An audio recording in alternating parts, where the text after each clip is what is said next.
नमस्कार दोस्तों, आप सब लोगों का एक नई वीडियो में हार्दिक स्वागत है। आज की वीडियो में हम सॉल्व करने वाले हैं टॉप 10 मोस्ट इंपॉर्टेंट प्रश्न।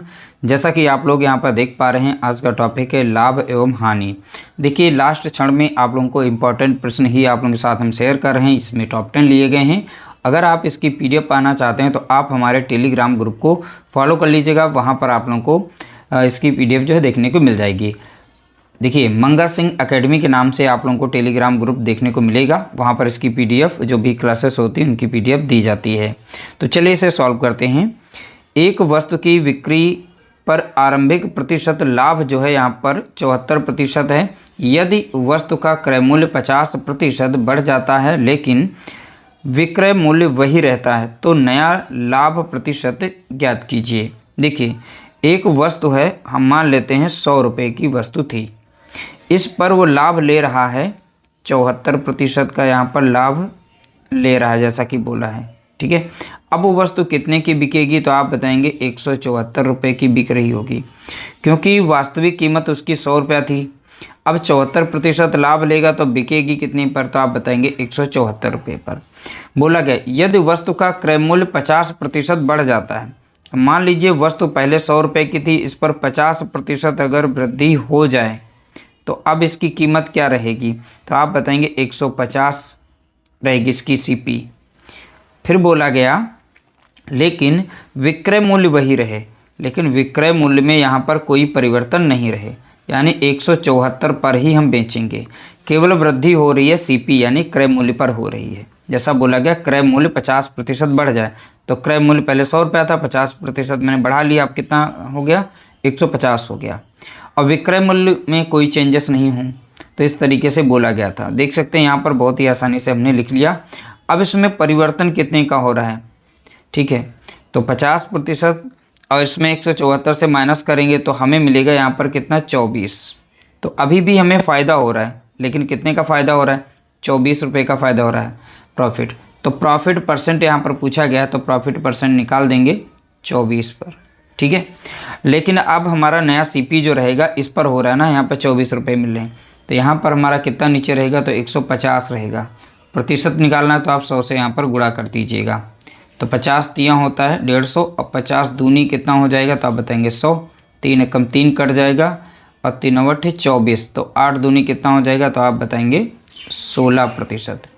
तो एक नया जो हमारा लाभ प्रतिशत होगा वो कितना हो जाएगा तो आप बताएंगे 16% का हमें यहाँ पर लाभ हुआ है। ऑप्शन हमारा यहाँ पर B राइट आंसर दिया गया है। अगला प्रश्न लिया गया, देखिए क्वेश्चन नंबर 2। एक वस्तु बेचते समय 8% लाभ 13% हानि के बीच का अंतर 115 रुपया 50 पैसे था, यानी 115.50 रुपया था। वस्तु का लागत मूल्य क्या था। देखिए, जब भी इस तरीके से लाभ और हानि दोनों दिया जाए और लाभ और हानि के बीच का अंतर भी दे रखे तो आप लोगों को लाभ और हानि को जोड़ देना है। तो सीधा सीधा आप जोड़ देंगे, प्रॉफिट और लॉस को जोड़ करके आप सीधा लिख देंगे। जैसा कि यहाँ पर दिया गया है 8% लाभ है, ठीक है, और हानि कितनी है तो आप बताएंगे 13%। तो इसको हम जोड़ लेते हैं डायरेक्टली। जोड़ते क्यों हैं, वैसे डिफरेंस ही लिया जाता है, लेकिन अब सीधा सीधा आप जोड़ करके डायरेक्ट लिख सकते हैं तो आपका समय बचेगा। ठीक है, तो 13 में 8 जोड़ेंगे तो कितना मिल जाएगा, कुल मिलाकर 21 मिल जाएगा। 21% आप प्लस में लिखेंगे। ऐसा क्यों होता है वो हम बाद में समझाएंगे। ठीक है, तो ये वैल्यू बराबर होगी उनके हानि के बीच के अंतर के। उनके हानि के बीच का अंतर कितना है तो आप बताएंगे 115.5 दिया गया है। यहाँ से हम 1% का मान निकाल सकते हैं। 115 को यहाँ पर डिवाइड कर देंगे हम 21 से, दशमलव हटा देंगे तो एक जीरो नीचे हम बढ़ा सकते हैं। अब 7 से संख्या कट रही है, हम 7 से इसे काट देंगे। देखिए 7 तियाँ लग जाता है 21, एक बचेगा 0। यहाँ पर लग जाएगी 11 में 7 कम 7 लग जाएगा, ठीक है, बचेगा कितना 4 और 7 छंग लग जाएगा 42, बचेगा कितना 3 और 7 बचे कितना हो जाएगा 35। अभी भी संख्या 3 से कट रही है, काट देंगे। 3 कम 3 कट जाएगा 0 और यहाँ पर कटेगी 3 पचे 15, कितनी 3 पचे 15 और 3 पचे 15। अगर 10 से इसे भाग देंगे तो कितना मिलेगा हमें 5.15 5 यहाँ पर देखने को मिलेगा।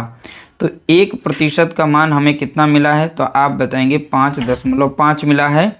और 100% का मान कितना हो जाएगा, तो सीधा सीधा 5.5 को हम गुणा कर देंगे 100 से। ठीक है, तो यहाँ पर कितने जीरो लगेंगे, 2 जीरो लगेंगे और 1 के बाद दशमलव लगा देंगे तो कुल मिलाकर जीरो कट गया। तो यहाँ पर केवल हमें मिलेगा 550। तो 100% उसका लागत मूल्य क्या था, तो आप बताएंगे 550 था। ठीक है, तो यहाँ पर हमारा करेक्ट आंसर हो जाएगा कितना, तो आप बताएंगे 550, यानी ऑप्शन सी यहाँ पर इसका राइट आंसर दिया गया है। अगला प्रश्न लिया गया, देखिए 12.5% लाभ और 10.5% हानि के बीच का अंतर एक वस्तु को बेचते समय 161 रुपया है। ठीक है, यदि इच्छित लाभ 19% है तो वस्तु का विक्रय मूल्य क्या है।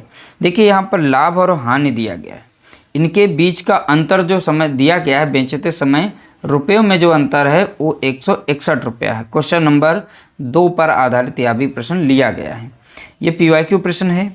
अब देखिए हमने जब भी बताया था कि लाभ और हानि दोनों दिए जाएं, उनके बीच का अंतर दिया जाए, तो सीधा सीधा आप लाभ और हानि को जोड़ लेंगे। तो यहाँ 12.5 और 10.5 को जोड़ेंगे, तो यहाँ पर कितना है 12.5 और 10.5 को यहाँ पर जोड़ेंगे, तो कुल मिलाकर हमें कितना मिल जाएगा, यहाँ पर 23 मिलेगा।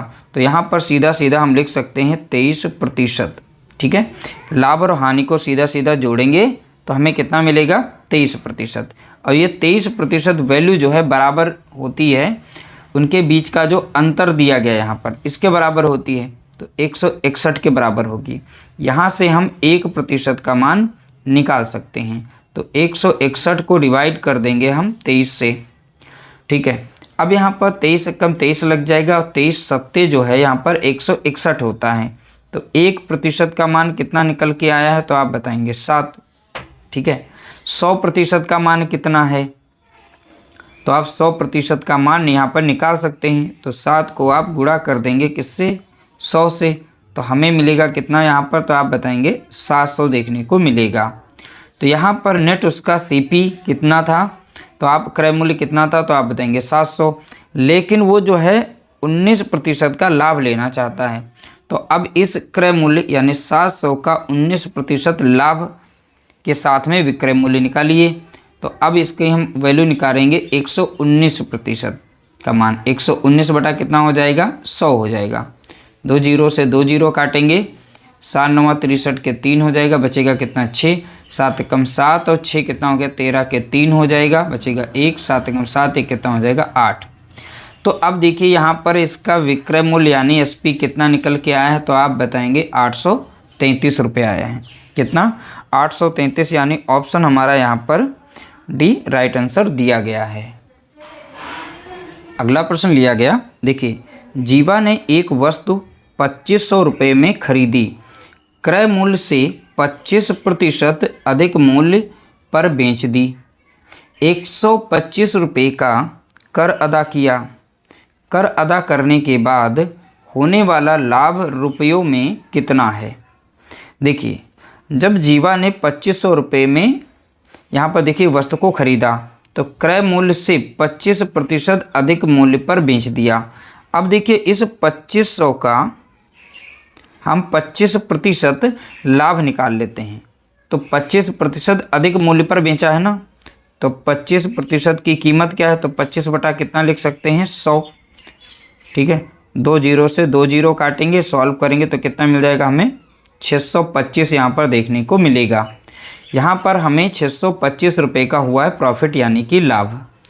उसमें से बोला गया है इसमें 125 रुपये कर अदा किया यानी टैक्स दिया। अब इस 625 से अगर हम 125 को माइनस कर देंगे तो अब हमारे पास रुपए कितने बचेंगे, तो आप बताएंगे 500। ठीक है, अदा करने के देखिए कर अदा करने के बाद होने वाला लाभ रुपयों में कितना है। अब लाभ हमें कितना हुआ है, तो आप बताएंगे 500 रुपये का हुआ है, तो यही तो हमारा यहाँ पर लाभ था। देखिए 25% का लाभ था, लेकिन उसमें हमें 125 रुपये का कर भी अदा करना था, इसलिए कर को भी इसमें से माइनस कर देंगे, तो भैया 500 रुपये का हमें हुआ है प्रॉफिट यानी लाभ, यानी ऑप्शन हमारा यहाँ पर पहला करेक्ट आंसर दिया गया है। अगला प्रश्न लिया गया, श्याम ने 100 पुस्तकें खरीदने में जो निवेश किया था उनमें से 65 बेचकर उसे वह राशि प्राप्त मिल गई, लाभ प्रतिशत क्या है। अब हमें यहाँ पर लाभ प्रतिशत बताना है। श्याम ने देखिए 100 पुस्तकें खरीदने में जो रुपए खर्च किए थे यानी जो निवेश किया था, अब 65 बेच करके वह राशि वापस प्राप्त कर लेता है, उसका लाभ प्रतिशत बताइए। तो सीधा सीधा यहाँ पर लिखना है 100 यहाँ पर पुस्तकें थी और 100 पुस्तकों का क्रय मूल्य यानी कितना था कास्ट प्राइस, तो आप बताएंगे। यहाँ पर 100 पुस्तकों का कास्ट प्राइस हमने लिख दिया, बराबर में लिखेंगे 65 पुस्तकों के विक्रय मूल्य के, यही बोला गया यहाँ पर विक्रय मूल्य यानी कि एसपी। अब सीपी हमारा कितना है तो आप बताएंगे 65। अब सीधा सीधा रिलेट करके भी लिख सकते हैं, नहीं तो आप सीपी अपॉन एसपी साइड में ले आइए और यहाँ बराबर में लिखेंगे कितना 65 और इधर साइड में लिखेंगे 100। अब देखिए यहाँ पर सीपी का रिलेशन किससे है 65 से है, एसपी का रिलेशन किससे है 100 से दिया गया है। 65 की वस्तु को 100 में बेचा गया तो यहाँ पर हमें हुआ है क्या प्रॉफिट हुआ है, कितने का प्रॉफिट हुआ है तो आप बताएंगे प्लस 35 रुपये का हमें यहाँ पर हुआ है फ़ायदा। ठीक है, तो हमें प्रॉफिट हुआ है कितने प्रतिशत का हुआ ये बताना है, तो प्रॉफिट परसेंट हम निकाल सकते हैं। कितने का हुआ है तो आप बताएंगे 35 का हुआ है। प्रॉफिट किस पर हुआ है सीपी पर यानी 65 यहाँ पर लिखेंगे, इनटू परसेंट निकालना है तो यहाँ पर 100 लिखेंगे। 5 से संख्या कट रही काट देते हैं, 50 सतह होता है 35 और 5 एकम 5 और 5 तियाँ हो जाएगा 15। यहाँ पर 100 और 7 का गुणा कर देंगे तो कितना मिलेगा हमें, तो आप बताएंगे 700 मिलेगा। नीचे संख्या बची है कितनी 13 बची है। ठीक है, अब 13 से इसे जब डिवाइड करेंगे तो आपको यहाँ पर मिलेगा 53 सही 11/13% का उसे हुआ है फ़ायदा। कितने का फ़ायदा हुआ है 53 सही 11/13% का हुआ है यहाँ पर फ़ायदा, यानी ऑप्शन हमारा यहाँ पर पहला राइट आंसर दिया गया है। अगला प्रश्न लिया गया, देखिए एक दुकानदार 2 वस्तुएं प्रत्येक 891 रुपये पर बेचता है, तो प्रत्येक वस्तु को 891 रुपये पर बेचता है। किसी वस्तु पर उसे 10% का लाभ हुआ और अन्य वस्तु पर उसे 10% की हानि हुई, कुल लाभ या हानि प्रतिशत ज्ञात कीजिए। देखिए इस मेथड को हम यानी इस प्रश्न को हम रेशियो मेथड से सॉल्व करने वाले हैं। आप कैसे सॉल्व करेंगे, देखिए यहाँ पर जो लाभ हुआ है प्रॉफिट यहाँ पर देखिए लिखा गया है कितने का है 10% का यहाँ पर लाभ हुआ है और हानि कितने की हुई है तो देखिए 10% की से हानि भी है। ठीक है, अब यहाँ पर ध्यानपूर्वक क्वेश्चन को पढ़ना है, जो चीज़ हम बताएंगे उसी मेथड से सॉल्व करना है। पहली वैल्यू हमारी रहेगी सीपी, ठीक नहीं, किस चीज़ पर हम खरीद रहे हैं किस रेट पर और कितने पर हम इसे बेच रहे हैं इसका विक्रय मूल्य। ठीक है, अब देखिए प्रतिशत से ही हम सॉल्व करेंगे तो इसे लिख सकते हैं 10 बटा कितना तो आप बताएंगे 100। 1 0 से 1 0 काटेंगे, नीचे वाली वैल्यू जो होती है ये हमारी सीपी कहलाती है यानी क्रय मूल्य, तो यहाँ पर 10 हमारा रहेगा ये क्रय मूल्य। अब ऊपर प्रॉफिट है तो ऊपर वाली वैल्यू जो हमारी है 1 में 10 में जुड़ जाएगी तो यहाँ पर कितनी हो जाएगी अब बताएंगे 11। इसी तरीके से लॉस में देखेंगे तो यहाँ पर भी लिखेंगे 10 बटा कितना 100 लिखेंगे, 1 0 से 1 0 काटेंगे, यहाँ लॉस है यानी अब इसे हम माइनस करेंगे तो वैल्यू तो यहाँ पर हमारी ओरिजिनल वाली सीपी 10 ही रहेगी, इसमें से 1 को माइनस करेंगे अब कितना बच जाएगा यहाँ पर तो आप बताएंगे 9 बचेगा। अब इस तरीके से लिखने के बाद इनका गुणा करेंगे, 10 दशांश कितना हो जाएगा तो आप बताएंगे 100, 11 9 कितना हो जाएगा तो आप बताएंगे 99। ठीक है, तो यहाँ पर सीपी देखिए कितना है 100 और यहाँ पर देखिए एसपी यानी विक्रय मूल्य कितना है 99। अंतर कितने का आ रहा है तो आप बताएंगे 1 का अंतर आ रहा है। यहाँ पे लॉस हो रहा है, कितना हो रहा है लॉस 1 का हो रहा है, तो लॉस परसेंट निकालना था तो लॉस को ऊपर रखेंगे। लॉस किस पर हो रहा है सीपी पर, सीपी हमारा कितना यहाँ पर दिया गया 100, परसेंट निकालना इसलिए 100 से करेंगे तो 100 से 100 हमारा कटेगा तो बचेगा कितना 1% का हमें हुआ है लॉस यानी हानि हुई है। तो यहाँ पर हमारा राइट आंसर हो जाएगा ऑप्शन हमारा बी करेक्ट आंसर हो जाएगा। हानि कितने की हुई है, तो आप बताएंगे 1% की हानि हुई है। अगला प्रश्न लिया गया, दो बाइक के लागत मूल्य का योग 1 लाख रुपए है। एक बाइक को 20% के लाभ पर, दूसरी को 20% की हानि पर बेचा गया। यदि विक्रय मूल्य समान है तो बेची गई पहली बाइक का क्रय मूल्य क्या है। अब देखिए यहाँ पर 20% के लाभ पर एक बाइक को बेच रहा है, तो यहाँ पर हम सबसे पहले लिखेंगे CP और इधर लिखेंगे इसका SP यानी विक्रय मूल्य। अब देखिए लाभ से निकालेंगे तो 20% का जो लाभ हो रहा है तो इसे हम कैसे लिख सकते हैं, 20 बटा यहाँ पर लिख सकते हैं 100। 20 कम 20 लगेगा, 20 पंजे 100। तो ओरिजिनल वैल्यू नीचे कितनी आ रही है, तो यहाँ पर बताएंगे 5। लाभ हो रहा है तो ऊपर की वैल्यू इधर जुड़ जाएगी 1, तो इधर कितना हो जाएगा 6। ठीक है, यहाँ पर 20% की हानि हो रही है तो यहाँ पर कितना लिखेंगे, तो 20 बटा हमारा कितना हो जाएगा, तो आप बताएंगे 100। और 20 कम 20 और 20 पंजे 100। और हानि हो रही है तो ओरिजिनल वैल्यू तो 5 ही रहेगी और 1 की हानि हो रही है 20% की, तो ऊपर वैल्यू कितनी है 1। तो 5 से 1 को कम करेंगे तो कितना लिखेंगे, यहाँ पर 4 लिखेंगे। ठीक है, इस तरीके से लिख लेंगे। अब बोला गया विक्रय मूल्य समान हो। यदि विक्रय मूल्य समान है, अब देखिए यहाँ पर विक्रय मूल्य यहाँ पर 6 है, यहाँ पर 4 है, तो ये तो समान नहीं है, तो हमें इन्हें समान करना पड़ेगा। तो समान करने के लिए हम क्या करेंगे, इसमें हम 4 से गुणा कर देते हैं और इसमें हम 6 से गुणा कर देते हैं। अब दोनों में हमें गुणा करना पड़ेगा, यानी इसमें भी गुणा करना पड़ेगा और इसमें भी, इसलिए हम ब्रैकेट का इस्तेमाल करते हैं।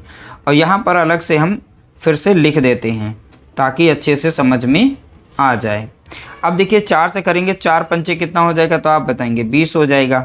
4 छंग कितना हो जाएगा, तो आप बताएंगे यहाँ पर 24 हो गया। और 6 पंचे कितना हो गया, तो आप बताएंगे 30। 6 चौक कितना हो गया, 24। तो अब यहाँ पर आप लोग देख पा रहे हैं इसका विक्रय मूल्य समान हो गया, जैसा कि यहाँ पर बोला गया था। अब क्या करेंगे, इनकी वैल्यू को जोड़ लेंगे, क्योंकि देखिए दोनों बाइक की लागत मूल्य का योग दे रखा है। लागत मूल्य का योग कितना है, तो आप बताएंगे 1 लाख रुपए है। तो लागत मूल्य को जोड़ेंगे यहाँ पर, तो कितना मिल जाएगा यहाँ पर, तो आप बताएंगे 50 मिलेगा। सॉरी, तो यहाँ पर कितना मिल जाएगा, 50 मिलेगा। तो चलिए 50 यहाँ पर हम लिख लेते हैं, ये लागत मूल्य हमारा मिला है। अब पूछा किसका गया है, तो आप बताएंगे पहली बाइक का। तो पहली बाइक तो हमारी फर्स्ट वाली है, यहाँ पर ये हमारी पहली बाइक है, ये हमारी यहाँ पर सेकंड बाइक दी गई है। अब देखिए इनका योग कितना दिया गया है दोनों का। पहली बाइक का रेशियो कितना है, तो यहाँ पर लिखेंगे बाइक 1, बाइक फर्स्ट, इसका हम प्राइस पता करेंगे। दोनों का योग कितना है यहाँ पर 50, तो 50 लिखेंगे। दोनों में से पहली बाइक का यहाँ पर वैल्यू कितना है, तो आप बताएंगे 20, तो 20 लिखेंगे। दोनों बाइक की जो मूल्य था, कीमत थी, तो वो 1 लाख रुपए थी। 1 लाख रुपए में पहली बाइक की, यानी पहली बाइक का हिस्सा कितना है, तो यहाँ पर 1 लाख लिख देंगे इस तरीके से। ठीक है, अब इसे हम सॉल्व कर लेते हैं। 1 0 से हम 1 0 काट देते हैं, 5 कम 5 कट जाएगा, 5 दूना यहाँ पर 10 कटेगा, 4 0 यहाँ पर इस तरीके से हम लगा देंगे। 2 दूनी कितना हो जाएगा, तो आप बताएंगे यहाँ पर 4, और इस तरीके से हम 4 0 लगा देंगे, तो 40,000 हो जाएगी कीमत। तो पहली बाइक की कीमत कितनी है, तो आप बताएंगे 40,000। ऑप्शन हमारा यहाँ पर डी राइट आंसर दिया गया है। अगला प्रश्न पूछा गया, देखिए एक व्यापारी अपने माल पर क्रय मूल्य से 25% अधिक मूल्य अंकित करता है और अपने ग्राहकों को बिलों पर 12% छूट प्रदान करता है। उसके द्वारा अर्जित प्रतिशत लाभ की गणना कीजिए। तो यानी लाभ कितने का हुआ ये बताना है। पहली बात, इसे हम रेशियो मेथड से ही सॉल्व करेंगे। 25% अधिक अंकित करता है, यानी कि 25% को लिख सकते हैं 25 बटा कितना 100। 25 से कम 25, 25 चौके कितना हो गया 100। तो हमारा यहाँ पर CP रहेगा, इस साइड में SP रहेगा। CP हमारा कितना यहाँ पर है 4। अब देखिए अधिक था यहाँ पर, यानी ऊपर वाली वैल्यू 4 में जोड़ेंगे तो अब वैल्यू यहाँ बनेगी 5।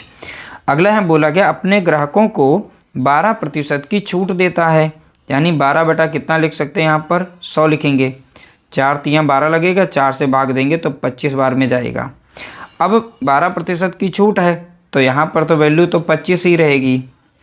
इसमें से 3 माइनस हो जाएगा तो बचेगा कितना, यहाँ पर 22 बचेगा। तो इस तरीके से हम लिख देंगे। अब देखिए यहाँ पर कोई भी संख्या अगर कट रही हो तो उसे काट सकते हैं। जैसे यहाँ पर 2 से संख्या कट रही है तो 2 से यहाँ पर भी काट सकते हैं। यहाँ पर से संख्या 5 एकम 5 कट रही है तो काट देते हैं। अब 5 25 तो 5 यहाँ पर आ जाएगा, 2 दूना 4 लग जाएगा यहाँ पर, 2 एकम 2 2 एकम 2। तो कुल मिलाकर ऊपर नीचे गुणा करेंगे तो कितना मिलेगा, यहाँ पर 11। अब 5 दूना कितना मिल जाएगा यहाँ पर, तो आप बताएंगे 10। अब इन दोनों के बीच में अंतर कितने का आ रहा है, तो 1 का अंतर हो रहा है। 10 की चीज़ को 11 में बेचा जा रहा है तो यहाँ पर हो रहा है प्रॉफिट। तो प्रॉफिट कितने का हो रहा है, तो आप बताएंगे 1 का हो रहा है। और सीपी कितना था यहाँ पर, सीपी के नीचे सीपी आ गया, यहाँ पर कितना है 10%। निकालना है इसलिए 10 यहाँ पर गुणा कर देंगे। 1 0 से 1 0 काटेंगे तो कुल मिलाकर हमें प्रॉफिट कितने का हुआ, तो आप बताएंगे 10% का हमें प्रॉफिट हुआ है। ठीक है, ऑप्शन हमारा यहाँ पर पहला राइट आंसर हो जाएगा। प्रॉफिट कितने का हुआ है, तो आप बताएंगे 10% का प्रॉफिट हुआ है। अगला प्रश्न लिया गया, देखिए एक विक्रेता 12 कुर्सियों को 12% के लाभ पर 4 कुर्सियों को 3% की हानि पर बेचता है। यदि उसका कुल लाभ 1650 रुपये है तो प्रत्येक कुर्सी का लागत मूल्य क्या है। देखिए हम सीधा सीधा पता कर लेते हैं। 12 कुर्सियों को बेचने पर 12% के लाभ पर बेच रहा है, यानी विक्रेता जो है 12 कुर्सियों को 12% के लाभ पर बेच रहा है। तो यहाँ पर 12 कुर्सियों का 12% लाभ के साथ कुल लाभ कितना हो जाएगा ये निकाल लेंगे, प्लस करेंगे। ऐसे 4 कुर्सियों पर हो रही हानि कितने की, 3% की हानि हो रही, तो कुल हानि कितने की हो रही है, तो यह भी हानि यहाँ पर लिख के मल्टीप्लाई कर लेते हैं। अब यहाँ पर जो भी हमारा प्रॉफिट हो रहा है, ठीक है, जो भी हमारा प्रॉफिट हो रहा है ये बराबर किसके है, तो आप बताएंगे 1650 रुपये के बराबर है। तो 12 का गुणा करेंगे तो 144% यहाँ पर हमारा कुल यहाँ पर लाभ बनेगा। इस साइड में अगर देखें तो प्लस माइनस क्या बना लेगा, माइनस। तो यहाँ पर हम कर लेते हैं माइनस कर लेते हैं। ठीक है, अब माइनस लगा देंगे क्योंकि ये प्लस में संख्या है, माइनस में, तो 4 3 12, तो 12% की हुई है यहाँ पर हानि। तो बराबर में कितना है 1650 रुपये। 12 इसमें से माइनस करेंगे तो हमें मिलेगा यहाँ पर कितना, तो आप बताएंगे 132% मिलेगा। 132% बराबर है 1650 के। यहाँ से हम 1% का मान निकाल सकते हैं। आप चाहें तो डायरेक्टली भी से आप सॉल्व कर सकते हैं। देखिए 132 को आप नीचे रखेंगे, ये 1% का मान हमारा हो गया। अब देखिए कोई भी कुर्सी हो, कोई भी चीज़ हम खरीदते हैं वो 100% पर ही वो क्रय मूल्य कहलाती है। तो क्रय मूल्य कितने पर होता है, तो आप बताएंगे 100% पर। तो डायरेक्ट हम इसका 100% का मान निकाल लें तो सीधा सीधा हमारा कुर्सी का मूल्य निकल आएगा, तो बार बार लिखना नहीं पड़ेगा। तो यहाँ से हम इसे रिमूव कर देते हैं, यानी कि इसे हम 100% में कन्वर्ट कर लेते हैं। ठीक है, तो 100% का मान हम डायरेक्ट यहाँ पर निकाल रहे हैं। अब देखिए यहाँ पर हम इसे काट सकते हैं 4 से, तो 4 3 12 लग जाएगा, बचेगा 1, 4 3 12। 4 से आप इसे काटेंगे तो कितनी बार में जाएगा, तो आप बताएंगे 25 बार में जाएगा। और 11 3 होता है 33, 11 कम 11 लग जाएगा यहाँ पर। ठीक है, और 11 पचे हो जाएगा 55 और एक 0 बचेगा। 3 कम 3 कट जाएगा और 3 पचे यहाँ पर लग जाएगा 15, एक 0। तो यहाँ बचा है 50, यहाँ है 25। तो 50 गुणे 25 अगर करेंगे तो 25 पंजे कितना होता है, तो आप बताएंगे 125, लास्ट में 0। तो कुर्सी का क्रय मूल्य निकल के आ गया है, तो आप बताएंगे 1250 रुपये। यानी ऑप्शन हमारा यहाँ पर बी राइट आंसर दिया गया है। अगला प्रश्न लिया गया, देखिए रमेश एक वस्तु को इसके वास्तविक मूल्य से 15% कम मूल्य पर खरीदता है और इसके वास्तविक मूल्य से 10% अधिक मूल्य पर बेचता है। प्रतिशत लाभ ज्ञात कीजिए। अब देखिए यहाँ पर बोला कि मान लेते हैं कि वस्तु वो 100 रुपये की रही होगी। अब बोला गया 15% कम मूल्य पर खरीदता है। कितने पर खरीद रहा है, 15% कम मूल्य पर खरीदता है। तो यहाँ पर माइनस करेंगे, 15% कम मूल्य पर खरीदेगा तो वास्तव में वो 85 रुपये की पड़ेगी। ठीक है, और बोला गया इसे इसके वास्तविक मूल्य से 10% अधिक मूल्य पर बेच देता है। इसका वास्तविक मूल्य कितना था? 100 रुपया। तो वास्तविक मूल्य से 10 रुपये अधिक मूल्य पर बेचता है। तो बेचता कितने पर है? तो आप बताएंगे 10% अधिक मूल्य पर बेच रहा है। तो वास्तव में बेचा उसने कितने पर? 110 रुपये पर।